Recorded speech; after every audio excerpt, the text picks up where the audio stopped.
On that development, we're joined by eNCA's Nqobile Madlala, who has been monitoring proceedings from the Krugersdorp area. Nqobile, this has become a very emotional and heated story. So many feeling that they can relate to what the communities in that Krugersdorp area are going through. What is the latest in terms of those court proceedings, and what have we heard from the NPA?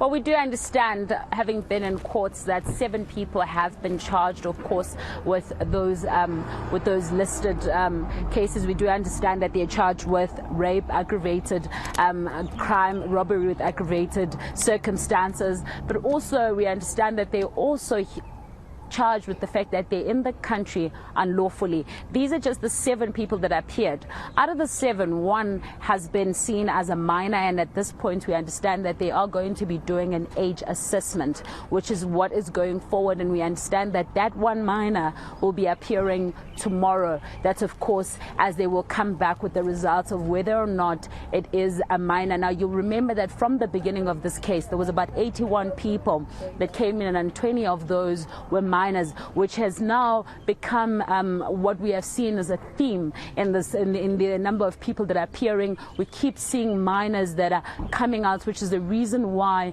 when we spoke to some of the leaders that were here, they've also started highlighting that they're worried about what are the minors doing in illegal mining, also even going as far as saying that those things needs to be investigated in the country, as it could be aligned to human trafficking. But put that aside, Marcel, now we do understand from the NPA that they're saying 7 more suspects. This is besides the 7 that have appeared, including that minor. They're saying 7 more suspects are going to be appearing in court tomorrow, which are also expected to be charged with the same charges that were charged with the 7 men. In total, meaning that there's about 14 people that are expected to be facing this crime that is linked to the gang rape that happened in Krugersdorp.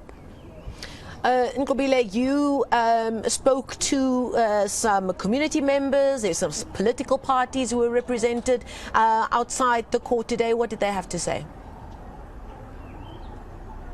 Well, at this point, the reaction is balanced. There's a bit of both. We have heard from some of the civil societies just talking about the fact that even though they are seeing what is happening, they are worried about the fact that it has come this far, and they're saying that it's quite slow. They're saying that the progress has been very slow. They've wanted to see this happening almost immediately. Some of the political parties have also expressed the same dissatisfaction, saying that this should have happened long time ago. And they're saying, though, they want to see the perpetrators brought to book, and they're saying that they should be faced with harshest of sentences, saying this has been one of the most difficult stories to look into. People's lives have been changed. I mean, Marcel, if you go back on the ground and you remember just how many people have told these stories over and over again, what they have, what they basically go through in their townships, in their homes, what they have to go through on an everyday basis.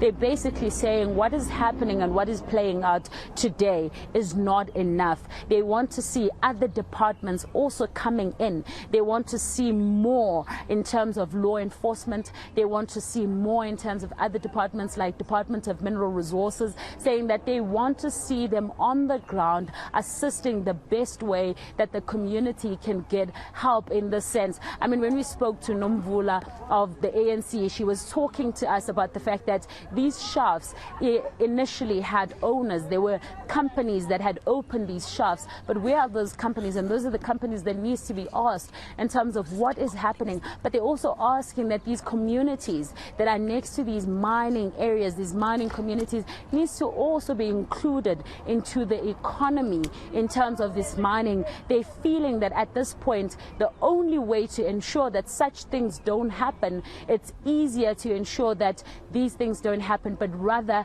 by ensuring that the community plays part in all of this. So as much as they want to see the justice being served, for them, though, it's a matter of what happens next, because it could be happening to anyone. And I think you'll remember that when we were in Kagiso, some of the leaders have also said the same thing, that this can happen to anyone. Okay, we're going to leave it there. Thank you so much for that update. eNCA's Nqobile Madlala reporting to us live there from Krugersdorp.